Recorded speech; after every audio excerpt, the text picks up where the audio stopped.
Assalamualaikum warahmatullahi wabarakatuh. Halo pecinta MotoGP di seluruh dunia. Bagaimana kabar semuanya? Semoga kalian baik-baik saja ya, sehat-sehat selalu dan banyak rezeki, lancar, amin. Maaf, kali ini saya agak lama mengupload video atau berita-berita MotoGP yang paling hot dan populer yang update ya. Kali ini saya akan memberikan sebuah informasi yang atau gosip atau rumor yang terupdate yang belum ada di channel-channel lain yang mungkin Anda kalian semua penikmat MotoGP belum menonton atau belum mendengar berita kabar ini. Ya. Ini sebuah kabar atau berita rumor yang akan membuat heboh di seluruh pecinta MotoGP di seluruh dunia. Apa itu? Yaitu datang dari Liberty Media. Kalian tahu siapa Liberty Media, ya? Liberty Media adalah sekarang yang mengambil akuisisi hak penuh dari MotoGP, ya. Dia sudah mengambil dari Dorna, ya kan, dan sekarang diambil penuh hak penuhnya oleh Liberty Media. Kalian tahu betapa rumitnya Liberty Media ini, atau bagaimana cara Liberty Media ini untuk menaikkan level MotoGP sehebat atau setara dengan F1 yang sekarang ini ya. Jadi ini kemungkinan ada kaitannya dengan Valentino Rossi yang unfollow di Instagramnya, ya kan. Kita tahu ya kan bahwa Valentino Rossi besar juga ada di MotoGP juga besar karena Valentino Rossi. Tapi kita tidak pernah tahu kenapa Valentino Rossi itu unfollow Instagram dari MotoGP. Kita tidak pernah tahu. Yang tahu hanya Valentino sendiri. Tapi semua orang, semua penikmat MotoGP selalu menerka-nerka kenapa. Tapi boleh kita share atau sebuah prediksi karena apa ya. Jadi ini ada info terupdate ya kan, dan gosip terupdate bahwa Liberty Media akan menyiarkan atau membuat film dokumenter ya kan antara Marc Marquez dan Valentino Rossi yang terjadi di Sepang Clash ya kan. Kalian semua tahu kan bahwa MotoGP ini fansnya terbelah sejak adanya Sepang Clash itu, dari fans Valentino Rossi bahkan fans Marc Marquez ya kan. Jadi menurut kalian apakah benar nantinya Liberty Media ini ingin membuat film dokumenter? Iya, menurut saya ini bakal benar. Karena apa? Liberty Media ini kan udah tadi saya bilang ya kan, akan membuat MotoGP ini lebih besar atau setara dengan F1 sekarang.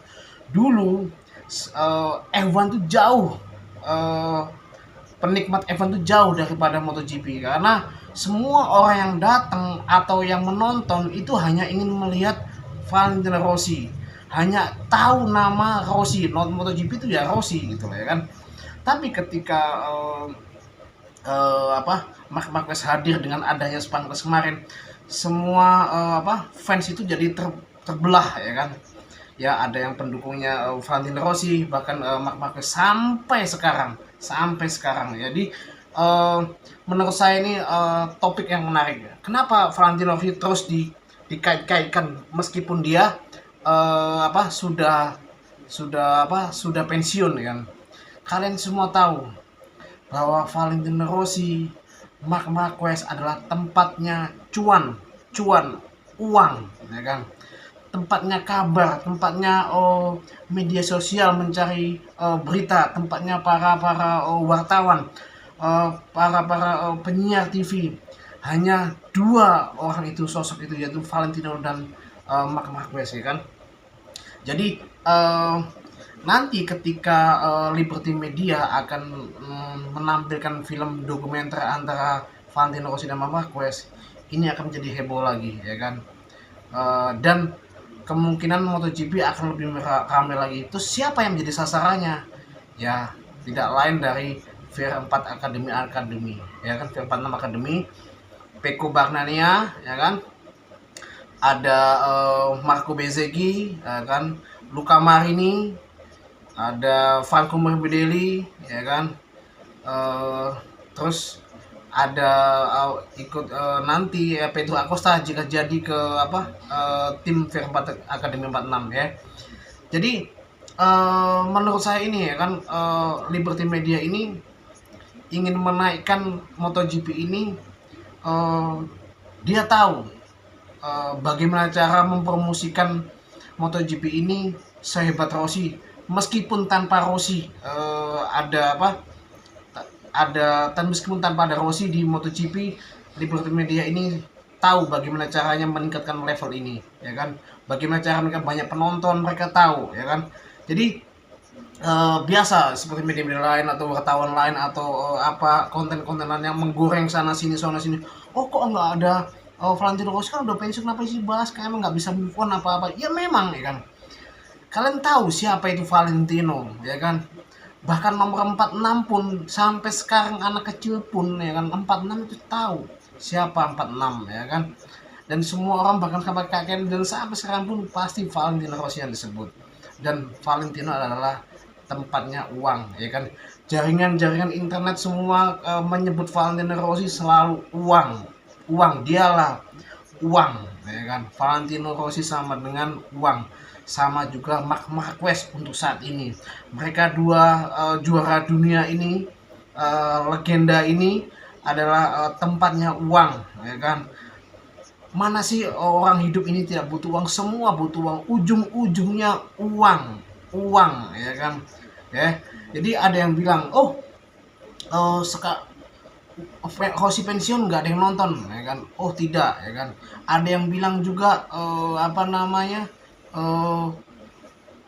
ketika sekarang itu Valentino Rossi pensiun, penonton berkurang. Tidak ya kan. Jadi menurut analisa atau bukti-bukti data dari media-media atau wartawan lain dari Eropa dan Asia lainnya, seluruh dunia, itu era Valentino Rossi itu sebenarnya jauh lebih besar. Gimana menurut kalian? Benar atau tidak? Karena apa? Di era Valentino Rossi zaman dulu, kita tuh tidak ada media sosial, ya kan? Hanya televisi. Kita nonton di TV, ya kan? Kalau sekarang ada jaringan media sosial, tapi kita hanya menghitung banyak di pedok ya kan, siapa yang nonton banyak, yang sebenarnya tidak ya kan.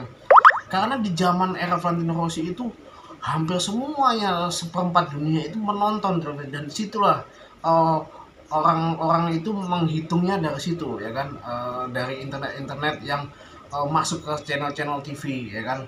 Itulah kenapa Valentino itu bisa dibilang, ada yang bilang jauh lebih besar daripada MotoGP. Tapi sekarang ingat, sekarang adalah eranya Marc Marquez ya kan. Jadi kita tunggu bagaimana Liberty Media nanti membuat film dokumenter yang akan cenderung netral atau cenderung ke Marc Marquez atau ke Valentino Rossi ya kan. Mudah-mudahan film itu bisa kita tonton dan bisa kita lihat bagaimana semua itu bisa terjadi. Karena saya sebagai penikmat MotoGP, fans MotoGP, saya saksi hidup bahwa saya menonton tahun 2015 Pancrase itu ya kan. Dan saya pun ada risiko saat menonton itu. Saya menonton di outdoor, di luar ya kan.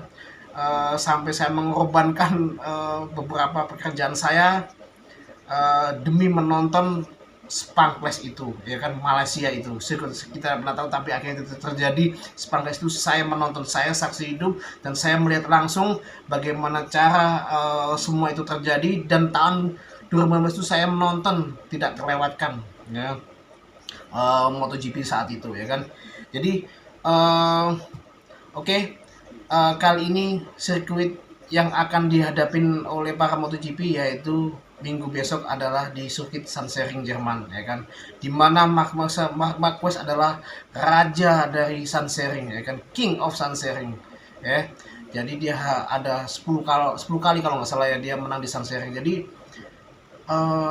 apa ya, kalau Marc Marquez itu ya ini sirkuitnya dia bahkan pun cedera pun ya bisa podium gitu loh ya kan. Tapi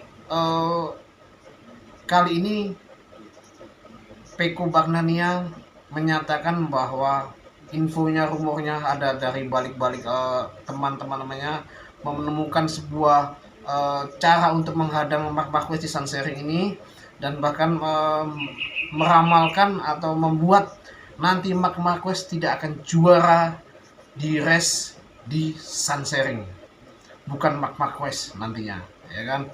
Jadi apakah benar sebuah kutukan dari sirkuit yang kesukaan Marc Marquez di 2022 ini akan tidak bisa juara seperti kemarin di Amerika ya kan. Marquez tidak bisa juara, tapi Marquez bisa juara di sirkuit kesukaan atau sirkuit favorit dari Pecco Bagnaia. Kita bisa lihat nanti prediksi kalian, menurut kalian seperti apa. Dan ada kabar baik ya kan, bahwa Jorge Martin juga akan kembali, tapi bukan di Sandschering tapi di Brno, karena si Jorge Martin ini baru kemarin tes privat dengan RSGP 25 ya, dengan Aprilia MotoGP langsung ya kan, tes privat di Misano ya kan menggunakan MotoGP. Jadi kita tunggu, mungkin kedatangan Jorge Martin nanti bisa mengganggu Marc Marquez dan bisa membantu baiknya Pecco Bagnaia untuk melancarkan semua ini. Tapi ingat bahwa Marc Marquez akan mengambil poin sebanyak mungkin, sehebat mungkin, dan dia akan membuat sejarah di tahun 2025 ini. Di 2025 ini akan membuat sejarah ya kan. Dia akan mengumpulkan poin sebanyak apapun dan akan membuat sejarah untuk gelar juara dunia yang ke-9 yang selama ini diimpikan. Dan Alex Marquez rumornya juga bisa mengikuti balapan di Sandschering ini. Dan Luca Marini juga kembali dengan absen cederanya. Tapi berita buruknya, Enea Bastianini ya, pembalap KTM, dia tidak bisa hadir karena dia rumornya ada demam tinggi ya, sakit panas dingin, jadi tidak bisa ikut di Sandschering ini. Terus kabar baiknya, Yamaha kemungkinan akan bisa podium di Sandschering, karena para insinyur Yamaha sudah menemukan bagaimana cara sampai sebelum ganti V4 ini, bagaimana cara melakukan nanti time attack saat kualifikasi dan saat sprint race. Tapi di main race belum tentu juara, tapi bisa diprediksikan untuk bisa juara ya kan. Tapi kita lihat bahwa Yamaha masih mengalami struggle ya kan, belum bisa kompetitif seperti pembalap Honda atau KTM. Dan bahkan ada obrolan dari Maverick Vinales menyesal bahwa dia keluar dari Yamaha. Menurutnya dia sangat buru-buru saat itu. Pertama, dia juga kehilangan gaji yang cukup fantastis di Yamaha ya kan. Sekarang di KTM tidak bisa kompetitif ya kan. Bahkan keuangannya meskipun udah membaik, banyak sponsor, tapi masa depan masih tidak cerah seperti Yamaha ataupun Honda yang keuangannya selalu tidak ada habis-habisnya. Jadi Vinales infonya menyesal ya, dan memberi pesan kepada semua pembalap, jika mengambil keputusan jangan terlalu buru-buru, berpikir matang-matang, karena semuanya uang, ujung-ujungnya uang ya. Ingat teman-teman semua, uang ya kan. Marc Marquez sekarang tidak butuh uang ya kan, karena uangnya udah terlalu banyak ya kan. Valentino Rossi udah terlalu butuh uang, hanya mereka butuh prestasi, mereka butuh ukir sejarah ya kan. Beda sama di bawahnya Valentino atau Marc Marquez ini kayak Joan Mir, Peko, Bezeki yang gajinya jauh sekali, mereka butuh uang. Bahkan Martin pun yang tergoda ke Honda pun itu juga, itu infonya rumornya juga karena uang. Luka Marini pun uang, ya kan? Jadi intinya uang. Oke. Menurut kalian prediksi yang pole position nanti di Sandshering siapa? Juara sprint race siapa? Dan juara main race siapa? Oke. Apakah benar King Sandshering Marc Marquez bisa juara di tahun ini, ataukah Peko yang akan menjegal di Sandshering ini sesuai dengan gembar-gembornya, ya kan? Meskipun dia ada meeting kecil saat sebelum kemarin dia ingin mendapatkan sehebat-hebatnya sampai akhir musim ini dimulai dari Sandshering. Oke, menurut kalian bagaimana support kalian ke MotoGP ini atau channelnya? Silahkan subscribe, jangan lupa teman-teman ya, atau share, like, dan komen siapa yang menjadi juara pole position, sprint race, dan main race. Assalamualaikum warahmatullahi wabarakatuh.